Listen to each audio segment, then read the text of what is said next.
Dans cette vidéo, je vais te montrer comment chiffrer n'importe quelle prestation de nettoyage, qu'il s'agisse de nettoyage de canapé, de l'entretien de locaux ou même des nettoyages de fin de chantier. Donc reste bien avec moi parce que tu vas enfin découvrir comment font les vrais pros pour chiffrer leurs prestations sans jamais bosser à peine. Reste bien jusqu'à la fin de la vidéo parce qu'à la fin de la vidéo, je te dévoilerai ma stratégie perso pour créer le meilleur des devis possibles, le devis qui est accepté quasiment à tous les coups par le client. Dans cette vidéo, on va découvrir ensemble comment estimer ton temps et tes coûts sans te tromper, les erreurs que font 90% des entreprises de nettoyage et enfin comment faire le meilleur des devis possibles.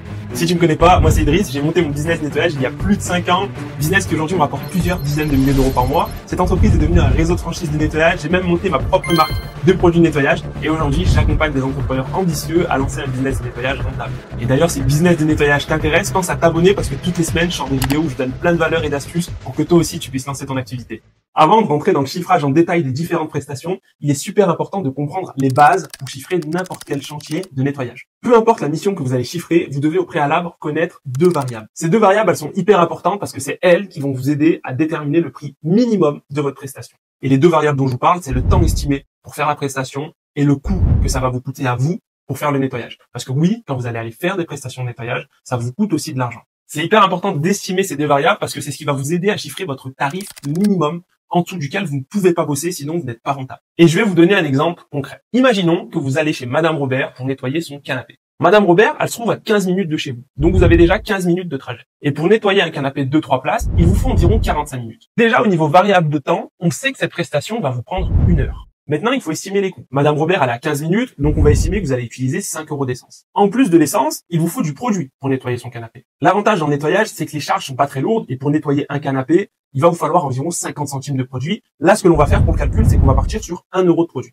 Donc là, on a nos deux variables. Cette prestation va nous prendre 1 heure et va nous coûter 6 €. Pour connaître votre tarif minimum, il faut simplement que vous estimiez votre taux horaire minimum. On peut partir du principe que vous ne souhaitez pas travailler en dessous de 30 € de l'heure, que vous le multipliez par le temps que la prestation va vous prendre. Là, notre calcul est simple, ça va nous prendre 1 heure. Donc 30 € de l'heure fois 1 heure, on est à 30 €. Et on ajoute à ça nos charges, 6 €. Et donc minimum, pour nettoyer ce canapé 2-3 places chez Madame Robert, il faudrait qu'on le fasse à 36 €. Alors maintenant voilà, ça c'est sur le papier, il y a aussi la réalité du terrain. Là, 36 € pour le nettoyage canapé de Madame Robert, c'est très faible. Mais vous savez au moins que si vous bossez en dessous de 36 €, vous êtes à perte. Si vous bossez au-dessus, eh ben vous augmentez votre marge. L'objectif, et moi mon objectif à travers cette vidéo, ça va être de vous aider à chiffrer pour avoir la marge la plus élevée possible. Parce que là, on monte un business de nettoyage, c'est pas un hobby ou une association. On va maintenant passer aux choses concrètes et voir ensemble comment chiffrer chaque prestation de nettoyage, parce que le calcul de base que je viens de vous donner, c'est uniquement de la théorie. Il n'est pas vrai pour toutes les prestations et vous allez voir, on peut difficilement chiffrer un nettoyage de fin de chantier par exemple avec cette méthode.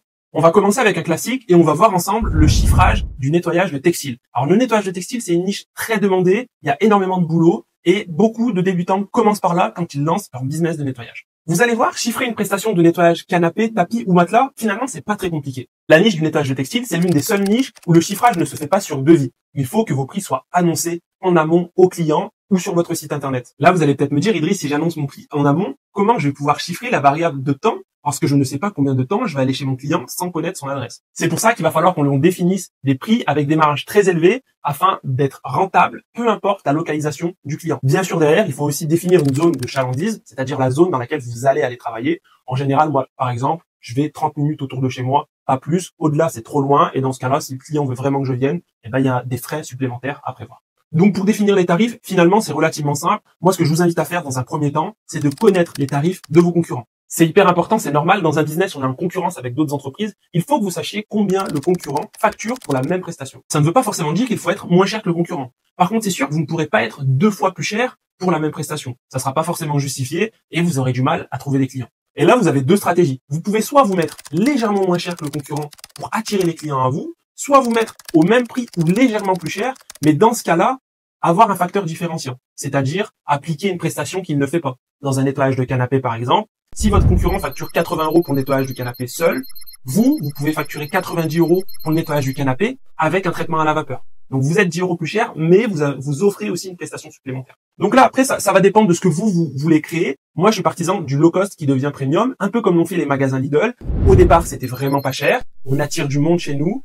On crée du bouche à oreille, on crée finalement des habitudes et petit à petit on augmente nos prix. C'est exactement ce que j'ai fait avec mon business de nettoyage. J'étais au départ le moins cher.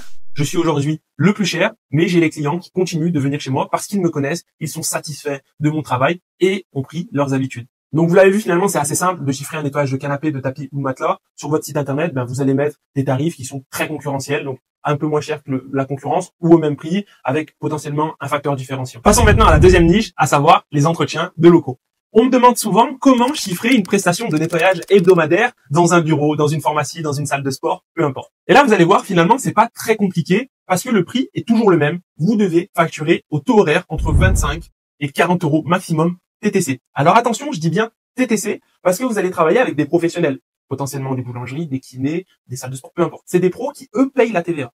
Donc si vous démarrez et que vous êtes en micro-entreprise, ils ne pourront pas récupérer la TVA sur votre prestation. Vous facturez du hors-taxe. Donc s'il y a une entreprise concurrente qui, elle, est en société et facture 35 euros de l'heure TTC et que vous, derrière, vous arrivez et vous facturez 35 euros de l'heure hors-taxe, vous êtes plus cher que la société. Donc prenez bien ça en compte. Donc en tant que micro-entreprise, il va falloir que vous, au début, vous soyez entre 25 et 30 euros de l'heure hors taxe pour pouvoir être concurrentiel par rapport aux sociétés qui, elles, facturent la TVA. Et donc là, vous comprenez que c'est hyper simple finalement de chiffrer ce genre de prestations. Si vous avez un contrat d'entretien avec une pharmacie et que vous passez 2 heures par semaine, à savoir 10 heures par mois, et que vous êtes à 30 euros de l'heure, c'est un devis à 300 euros. Et donc tous les mois, c'est un contrat d'entretien à 300 euros pour 10 heures de travail. Il y a deux petites choses importantes à savoir sur ce genre de prestations. Aujourd'hui, vous êtes peut-être seul en micro-entreprise et vous faites toutes les prestations vous-même. Mais demain, quand vous allez enchaîner les entretiens et que vous aurez potentiellement 10 bureaux à entretenir, vous ne pourrez plus faire ça seul. Et il vous faudra soit un sous-traitant, soit un salarié. Et il faut penser à ça dès le début. C'est pour ça qu'il ne faut pas que vous ayez un taux horaire trop bas. Parce que j'en vois beaucoup démarrer et faire des entretiens de locaux à 15 euros de l'heure. Alors, déjà pour moi, 15 euros de l'heure, c'est pas intéressant. Autant être salarié à ce tarif-là. Et en plus de ça, 15 euros de l'heure, vous ne pouvez pas scaler votre entreprise parce que le jour où vous avez 10, 15, 20 bureaux locaux, peu importe, à gérer, comment vous voulez recruter quelqu'un si vous-même vous êtes payé 15 euros de l'heure? Vous n'allez pas pouvoir sous-traiter cette partie. Donc respectez bien la plage qui est de 25 euros à 40 euros de l'heure maximum, parce que même si vous êtes à 25 euros de l'heure, vous pourrez trouver potentiellement un sous-traitant qui lui acceptera de travailler pour 15 euros de l'heure, ou un salarié qui vous coûtera pas très cher et que vous pourrez envoyer sur d'autres missions. On passe maintenant à l'une de mes niches préférées, c'est pour moi la niche la plus sous-cotée dans le business de nettoyage, à savoir les nettoyages de fin de chantier. Juste avant, j'en profite pour tous ceux qui sont intéressés à l'idée de lancer un business de nettoyage rentable. J'ai tourné une formation 100% gratuite. Vous la trouverez sur le premier lien dans la description, donc n'hésitez pas à aller la regarder à la fin de cette vidéo. Alors, chiffrer un nettoyage de fin de chantier, je le sais, ça pose beaucoup de problèmes à beaucoup d'entrepreneurs. Énormément d'entrepreneurs sous-estiment la prestation et sous-facturent le nettoyage. Alors, les nettoyages de fin de chantier, toutes les entreprises de nettoyage ne le proposent pas. Pour moi, c'est une erreur parce que c'est vraiment la niche dans laquelle vous pouvez gagner vraiment beaucoup d'argent. On est sur des paniers moyens à environ 1000 euros. Donc là, pour chiffrer un nettoyage de fin de chantier, il y a deux écoles. Il y a ceux qui chiffrent en fonction de la superficie et qui font ça avec un taux au mètre carré, donc qui se situe souvent entre 6 et 12 euros du mètre carré. Donc sur une maison de 100 mètres carrés, si on a 10 euros du mètre carré, ça fait un nettoyage à 1000 euros. Et il y a une autre école, la mienne, où je vais chiffrer ça plutôt toujours avec la même logique, combien de temps ça me prend et combien minimum je suis prêt à aller faire cette prestation. Pour chiffrer votre nettoyage de fin de chantier, première étape, il va falloir que vous estimiez le temps nécessaire pour faire la prestation. Quand on démarre, quand on n'a jamais fait, c'est toujours très compliqué. On ne sait pas combien de temps ça va nous prendre de nettoyer une maison, on n'a jamais fait de nettoyage de fin de chantier, on n'a pas d'expérience. Voilà moi ce que je peux vous dire pour vous aider. Sur une maison de 100 mètres carrés, si vous êtes seul et que le sol est en carrelage, comptez bien minimum 2 jours de nettoyage parce qu'il y a beaucoup de poussière dans un nettoyage de fin de chantier. Il va falloir faire plusieurs passages, aspirer le sol 2-3 fois, laver le sol 2-3 fois. Les vitres, ça va vous prendre aussi un peu de temps parce qu'elles sont parfois très poussiéreuses. Donc 2 jours pour 100 mètres carrés et je pense qu'il faut partir sur cette base. Donc si vous avez un appartement de 50 mètres carrés, estimez ça à une journée de travail. Si vous avez une maison de 200 mètres carrés, estimez ça à 4 jours de boulot. Sur ce genre de prestation, il faut aussi estimer le coût en termes de produits de nettoyage. S'il y a de la laitance de ciment, il va vous falloir par exemple un produit spécial laitance de ciment. C'est 30 euros le bidon de 5 litres. Sur une maison de 100 mètres carrés, il vous faudra peut-être 3 bidons. Donc rien que sur ce produit-là, on est à 90 euros. Donc il faut faire l'addition de tous les produits. Ce qu'il faut faire ensuite pour chiffrer, c'est relativement simple. Ça va être multiplier votre temps de travail par votre taux horaire et ajouter votre coût produit.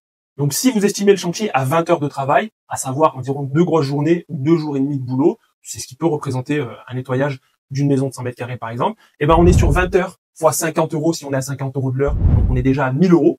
Plus 200 euros de produit, c'est une prestation que vous devez facturer minimum 1200 euros. Bon, vous savez maintenant comment chiffrer un nettoyage de fin de chantier. On va passer à une niche un peu complémentaire. C'est le nettoyage de logement, donc d'appartements ou de maisons, avant déménagement, après déménagement, avant état des lieux, peu importe, les gros nettoyages de logement. Mais du coup là, je pense que vous l'aurez compris, finalement, c'est exactement la même chose. Il faut estimer votre coût produit. Là, c'est beaucoup plus faible. En général, vous avez besoin d'une éponge de quelques microfibres, d'un produit multi-surface, peut-être d'un ou deux produits dégraissants assez spéciaux pour nettoyer peut-être la cuisine si elle est très grasse ou autre.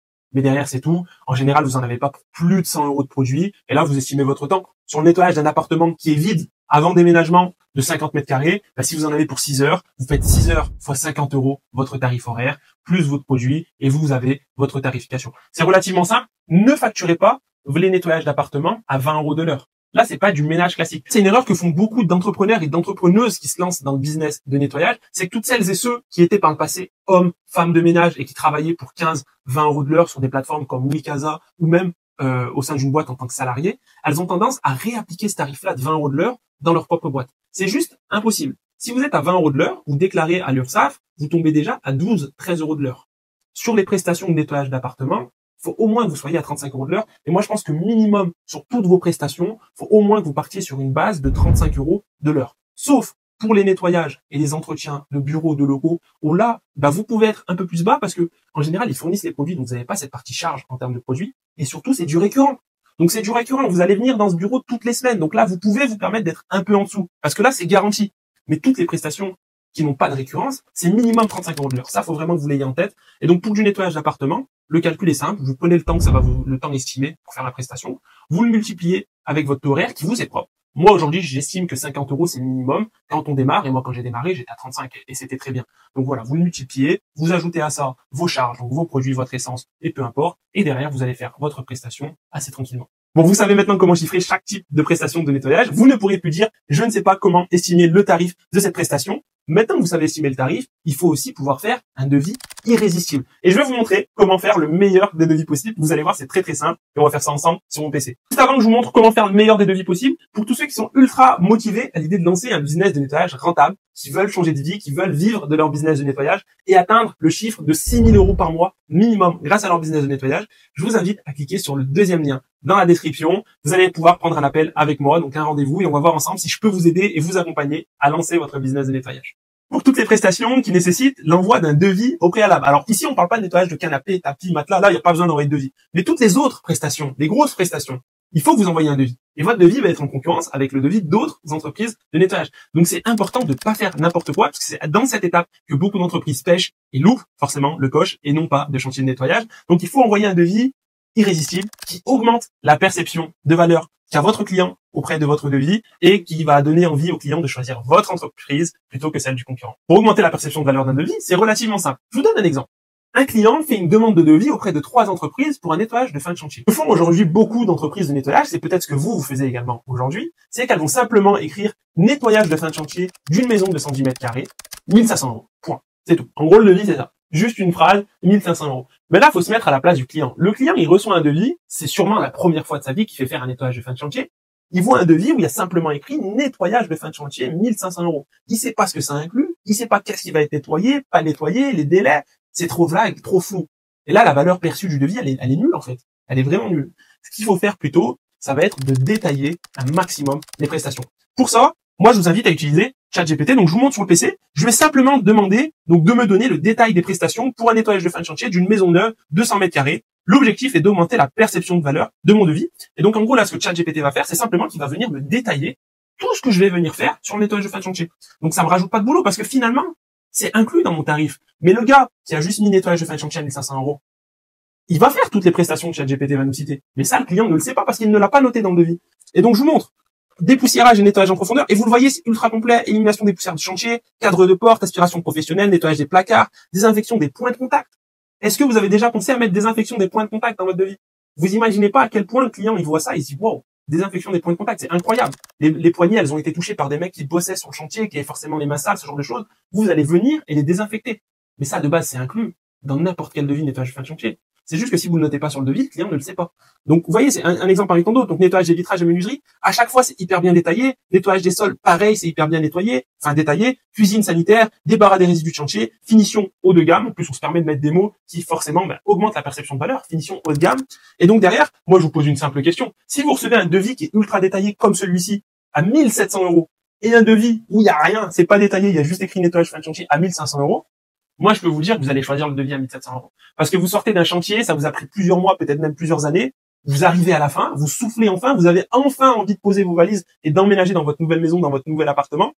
Vous n'êtes plus à 200 € près. Là, vous avez envie que ce soit parfait. Vous avez envie que ce soit propre. Donc, vous n'êtes pas à 200 € près quand vous avez mis déjà des centaines de milliers d'euros dans votre chantier. Donc, détailler les prestations de son devis, c'est ultra important. Ensuite, l'envoi du devis ne se fait pas n'importe comment. Envoyez votre devis dans un mail bien amené, c'est propre. Si vous avez une page Google My Business, moi, je vous invite à faire une petite capture d'écran de la partie avis de votre page Google My Business et de venir la glisser dans votre mail. Comme ça, ça va rassurer le client. Il va se dire, OK, c'est une entreprise qui a déjà bossé, qui a déjà potentiellement plusieurs avis positifs mis en ligne sur Google. Donc, ça va le rassurer. Et en plus de ça, derrière, vous avez un devis qui est ultra complet. Vous ne pouvez que signer le chantier. Donc, ChatGPT, c'est vraiment puissant et efficace pour tous ceux qui veulent une liste de prompts à envoyer, à utiliser au quotidien pour votre business de nettoyage. Rendez-vous sur ma page Instagram, Idriss Igilas. Vous m'envoyez un message privé en me disant que vous voulez la liste de prompts de ChatGPT et moi, je vous transmettrai ça par message privé. J'espère que vous avez apprécié la vidéo, que je vous ai donné un maximum de valeur. N'hésitez pas à mettre un petit j'aime, moi, ça me fait super plaisir. Et on se retrouve très bientôt pour une nouvelle vidéo. Ciao, ciao.